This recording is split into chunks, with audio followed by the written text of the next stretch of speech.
Hey everyone, I'm Serena and I'm 61 years old. I have been happily married to my husband Phil for 35 wonderful years. We have built a life full of love and it's been a peaceful journey. We did the whole family thing and raised our amazing daughter. And today I want to talk about her, Maria, and her son, aka my grandchild Joe. Let me take you back 2 years. It all started with a phone call from my son-in-law Kevin. It was one of those moments that sent shivers down your spine. Hi, Serena. Hey, it's quite unusual to hear from you.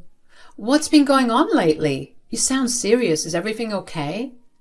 Serena, I might want you to find a comfortable place to sit down because what I'm about to share is heavy, to say the least. Kevin, you're making me nervous. What's happened?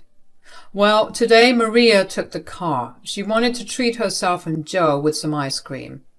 And? Why is there a tremor in your voice, Kevin? Breathe and tell me what's going on. Today, we lost both of them, Maria and Joe. A brutal car accident took them away. I can't fathom what life will be without them, Serena. It feels like the world has come crashing down. My world seemed to have stopped. I could not believe what Kevin was saying. Oh my, Kevin. My heart aches. Maria, my dear daughter, and Joe, my grandson, he was just 3. This pain is indescribable. They were too young. I need some time to collect myself, and so do you, I guess. I have to go now. Please. I would appreciate some solitude. Don't rush over right away. I will share the funeral details in a couple of days when I have them sorted. Take care, Kevin. You too, Serena. After that sad call from Kevin, I went to our bedroom where Phil was reading. I shared the heartbreaking news and Phil dropped his book. We hugged and cried. Our daughter Maria and our little grandson Joe were gone in a terrible accident. I wondered, why did this happen? What did they do wrong? For the next few days, Phil and I stayed quiet. We looked at old pictures, remembering the good times. It was tough, because Maria's laughter and Joe's playfulness were no longer with us. We told our family and everyone felt the same, heartbroken. Our relatives tried to comfort us, but nothing could fill the emptiness left by Maria and Joe. We waited for Kevin's call, thinking about how hard it must be for him to lose his wife and son at the same time. Kevin was always quiet but strong for Maria. Now he was alone, facing unimaginable sadness. And after a couple of days, we received a call from Kevin. Hey, Serena, how's Phil handling the news and how are you holding up? It's really tough, Kevin. Dealing with this kind of pain is something no parent or grandparent can ever be prepared for. Imagining your struggle losing Maria and Joe at the same time is just heart-wrenching. Yeah, it has been incredibly rough. Just the mere thought of them brings tears to my eyes, and every room I step into is like a constant reminder of their absence. It's just overwhelming, you know? Kevin, Phil and I want you to know that we're here for you. You treated our daughter with so much respect and love. It is the least we can do for you in return. Well, thank you guys for your support. I wanted to let you know the funeral is on the 9th. I'll text you all the details, and don't worry, I'll handle inviting everyone else too. We've decided to go for cremation for both of them. It's what Maria would have wanted. She must have shared that with you, I suppose. Phil and I are considering driving down there on our own. We will see you on the 9th. Sure thing, Serena. Pass along my greetings to Phil. On the 9th, Phil and I dressed in black and drove for 4 hours to the venue. We planned to attend the funeral and stay at a motel overnight, not wanting to bother Kevin too much. When we got there, it was empty. No one was around. We were on time, but confusion hit us.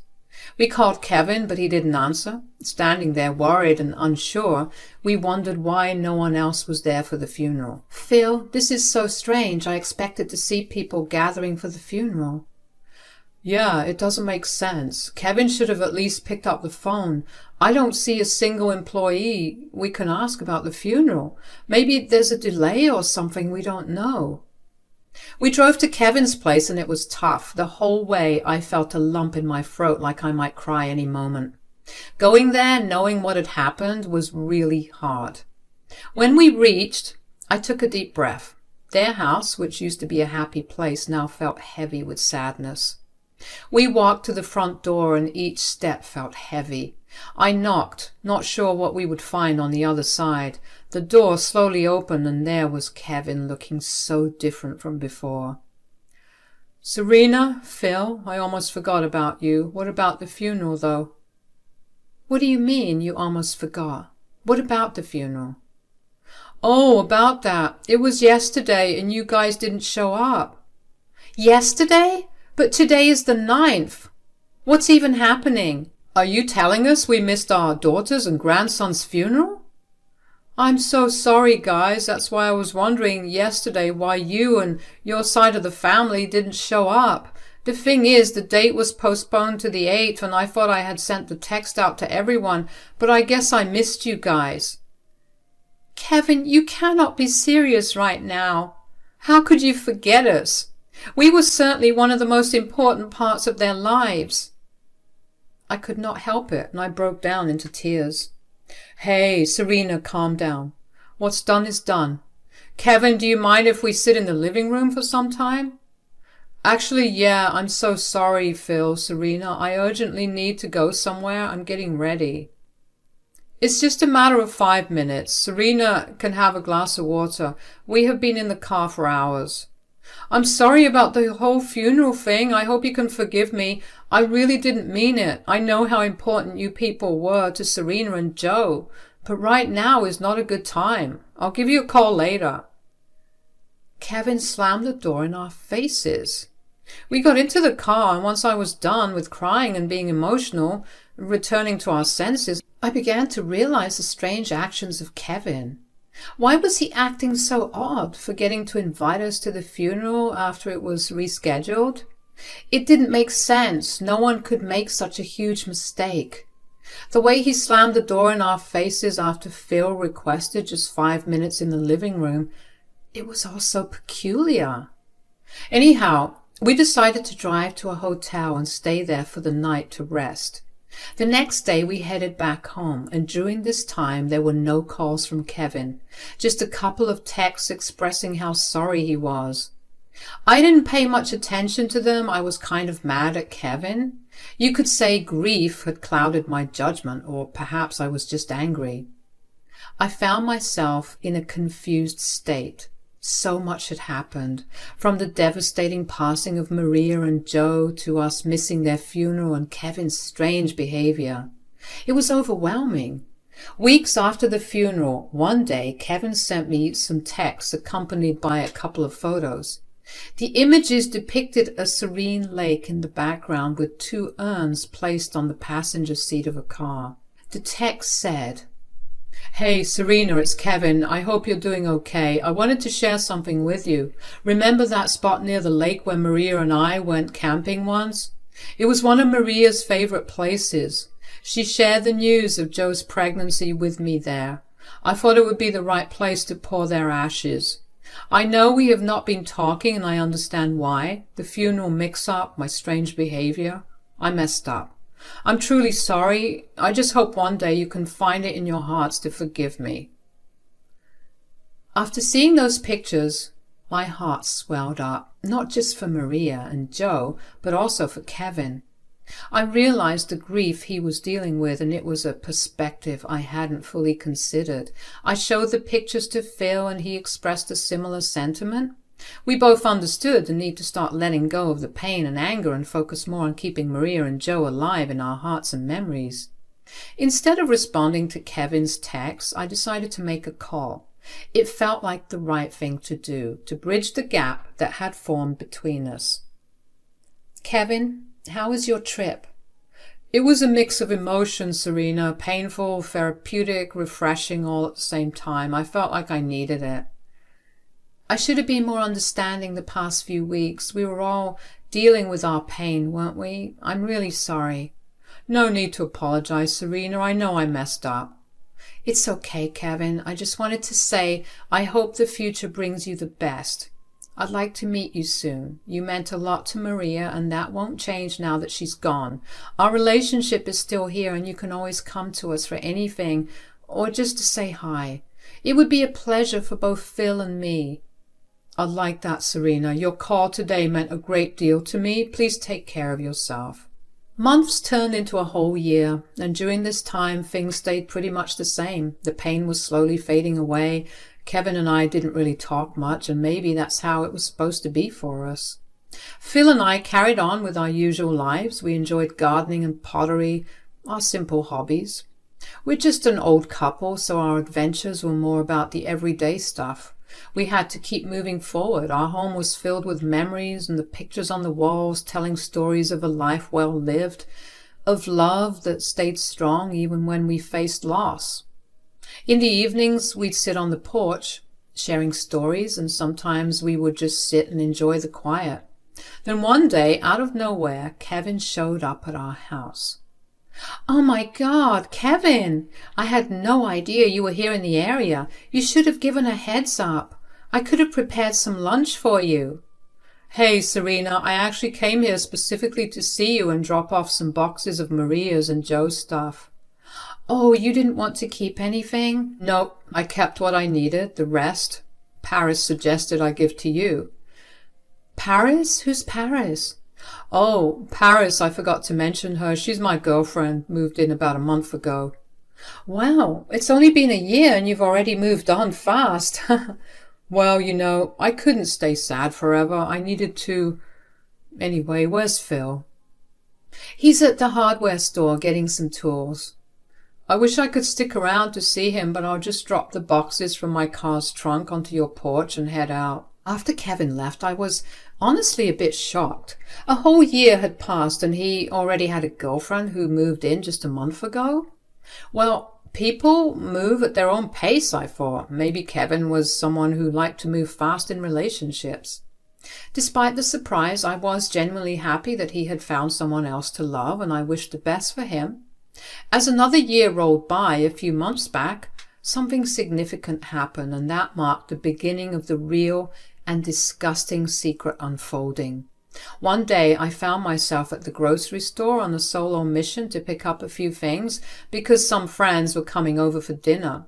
Meanwhile, Phil was at home weaving his magic with his renowned apple pie, the talk of the town. As I wandered through the aisles, scouting for snacks before dinner, my attention was drawn to a little boy around 6 or 7 years old. He resembled someone quite a bit, but I couldn't quite get a clear view of his face. Not wanting to be a creep, I discreetly moved a bit closer, pretending to peruse the items on the shelves. The little boy was accompanied by his parents, and as soon as I saw his face, a wave of emotion swept over me. It reminded me of Joe. Sure, people resemble each other all the time, but there was something about his green eyes, that cute tiny nose, and his brunette hair. It echoed Joe's features so vividly. Call it a sixth sense or whatever you want, but a voice in my head suggested I go over to the parents and say hi to the boy, and so I did. Hey there, little one. You're a cute little button, aren't you? Hi, I'm Serena. Hi, I'm Taylor, and this is Paxton. I'm sorry, do we know you? No, you don't. Nice to meet you guys, though. I approached you because I had a small grandchild like your little one, but he passed away 2 years ago. Seeing your boy reminded me of him. I'm so sorry for your loss. This is Joey. Joey, wow, there's more than just physical resemblance. How old is he? He's 5, about to turn 6 soon. He looks adorable. You guys are lucky. Well, he's our foster kid, and we took him in about a year ago. Oh, is that so? Wow, I can't believe it. Yeah, but he's like one of our own in our hearts. He's in kindergarten right now. We moved to this town a year ago. Oh, one of my friends is a teacher at the school here. Whenever you want to begin with first grade, how about you give me a call? I can help you with the admission. Wow, you're a generous stranger. Yeah, I just like helping people out. You've only been here a year, and me, on the other hand, a whole lifetime. There's only so much an old woman can do. After grabbing the number, I left behind my basket and rushed to my car in the parking lot. As soon as I entered, I took a deep breath. A little boy named Joey was taken into foster care a year ago by his parents, who moved into town with him. I never got to go to the funeral, nor did I see the urns with ashes. I thought I was going crazy, but it started making sense. The boy really looked like Joe, my Joe. I drove back home and walked straight into the kitchen. Phil asked me about the groceries, but instead I spilled out the story of what happened in the grocery store.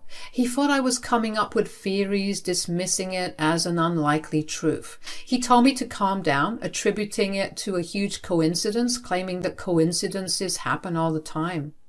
Later that night, I couldn't even be mentally present at the dinner with our friends. I thought I was going crazy, but it started making sense. The boy really looked like Joe, my Joe. I drove back home and walked straight into the kitchen, and Phil asked me about the groceries, but instead I spilled out the story of what happened in the grocery store. He thought I was coming up with theories, dismissing it as an unlikely truth. He told me to calm down, attributing it to a huge coincidence, claiming that coincidences happen all the time. Later that night, I couldn't even be mentally present at the dinner with our friends. All I could think about was Joe. A week passed, and no matter how much Phil tried to convince me to let it go and to forget it, I couldn't. I was pretty sure about what I saw, and honestly, I couldn't even trust Kevin anymore. One day, I decided to call Taylor on the number she had given me and asked her to meet me at a cafe. I carried some photos I had of Joe, and we met. Taylor, thanks for meeting me. I need to share something with you. Of course, Serena. What's on your mind? I had been thinking about your son. I saw more than just a resemblance. I saw Joe in him. Take a look at these pictures. Wow, the resemblance is uncanny. This is for sure my Joey, I would say. This is quite something, right? Have you considered the possibility that Joey might be Joe? It's a wild idea, but stranger things have happened. We should take a grandparentage test to be sure. A test? Is that a thing? Yes, it's a DNA test that can determine if there's a grandparent-grandchild relationship. It could provide the answers you're looking for. That might be the solution. I just need to know the truth. I want you to know that no matter what happens, Taylor, whether Joey is Joe or not, I will not take him away from you. I just want to know the truth and expose my son-in-law's secret if there is one. Let's do it, Serena. It might bring some closure and clarity to you. After giving Taylor my sample for the grandparentage test, I kept the whole thing under wraps for a while, even from Phil. I didn't want people to think I was going crazy, not even my own husband. The days that followed were filled with a mix of anticipation and anxiety. 4 days later, a text from Taylor lit up my phone, and I could feel my heart racing as I opened it. The message answered all the questions that had been swirling in my mind. Serena, I have the results. Joey is Joe. Your instincts were right. Oh my God, my baby. I'm so glad he's alive. I knew it in my heart. Your little one is alive after all. Yay. Do you want to come over and visit him? Before that, I need to put a few things into place with my son-in-law. There are some conversations we need to have. Of course, Serena, take your time. When you're ready, we can plan a visit. I'm here to support you through all of this. Thank you, Taylor. This means the world to me. After telling Phil the whole story and showing him the photo of the test that Taylor had sent, he was just as shocked as I was. Phil apologized for not believing in it at first, but he was genuinely glad that we had found that Joe was still alive. However, the discovery left us with more questions, especially concerning Kevin and the circumstances surrounding Maria's death. What if Kevin had done something worse to Maria? The uncertainty lingered in our minds, urging us to seek answers face to face. Without wasting any time, we got into our car and drove 4 hours away to see him. The drive was filled with a mix of anticipation and anxiety, wondering what revelations awaited us. When we reached Kevin's place, this time we didn't bother asking for permission to get in. Determined to confront the questions that had been haunting us, I walked into the living room of Kevin's house with Phil by my side. Kevin, where are you? Serena, Phil, what are you two doing at this hour? Paris is upstairs. Please don't cause a scene. Where is Maria, Kevin? We just found out Joe is very much alive, and before more bad thoughts creep into my mind about what you did to Maria, I need answers. How did you get to know? God has his ways. Now tell us, where is Maria? What did you do to my daughter and her son? Okay, Maria, she's dead. The car accident, everything, it was real. The only difference was that Maria was in that car alone that day. She died within minutes of the crash. I didn't know what to do without Maria. I had a 3-year-old, for God's sake. I could not have moved on in life with him. No woman wants a guy with past baggage. I lied to you guys about the funeral and everything. The funeral was supposed to be on the 8th from the very start. So, you faked Joe's death. Not really. You and your side of the family were the only ones who I lied to. The funeral wasn't much of a funeral. It was just me, my parents, a couple of friends who knew that Joe was alive. They were the only people I trusted, and when I told them I wanted to give up on Joe, they supported me. I gave him up for adoption, and I don't know what happened next or where he is now. Joe somehow ended up in foster care, that's what happened. We all heard a stair creak, and there was a woman standing on the stairs with tears in her eyes, which I assumed was Paris. I heard everything, Kevin. Don't come back upstairs until I move out tomorrow. I don't want to hear another word. Babe, please, I can explain. You deserve this, Kevin. You and your disgusting family who supported this. I can't believe it. Don't think I'm letting you off the hook easily. I will be suing you. There is going to be an investigation. I'll go into all the details and get my daughter and my grandson the justice they deserve. I messed up, Serena. I didn't know how to handle everything after Maria's death. I thought I was doing what was best for Joe. What you did is unforgivable, Kevin. You robbed Joe of his family. Of us. What if he ended up somewhere bad? What kind of a dad are you? Please forgive me. I'll make sure you pay for this for the rest of your life. Right now, we're dealing with some legal stuff with Kevin. Our lawyer says he might end up in prison for a few months, and honestly, after what he did, he deserves it. Paris left him because of all the lies, and now Kevin's got a shady record and a tough past he can't run away from. Now Joe, Taylor, and Paxton are taking care of him. They call him Joey. It was a tough decision for us, but we didn't want to take away the love and stability Taylor and Paxton could give him. We still see them every other weekend, and it's a mix of sad and okay feelings. We decided that as Joe gets older, we'll tell him everything. We want him to know about his past and why things happened the way they did. Being open like this is our way of helping Joe understand his story. I'm glad Joe ended up with Taylor and Paxton. He could have seen much worse. They're good parents to Joe, and it makes our hearts feel lighter. Time is passing and things are slowly getting better. The hurt from the past is still there, but having Taylor, Paxton, and Joe around brings a different kind of happiness. Even though Maria is no longer with us, her memory stays in our hearts.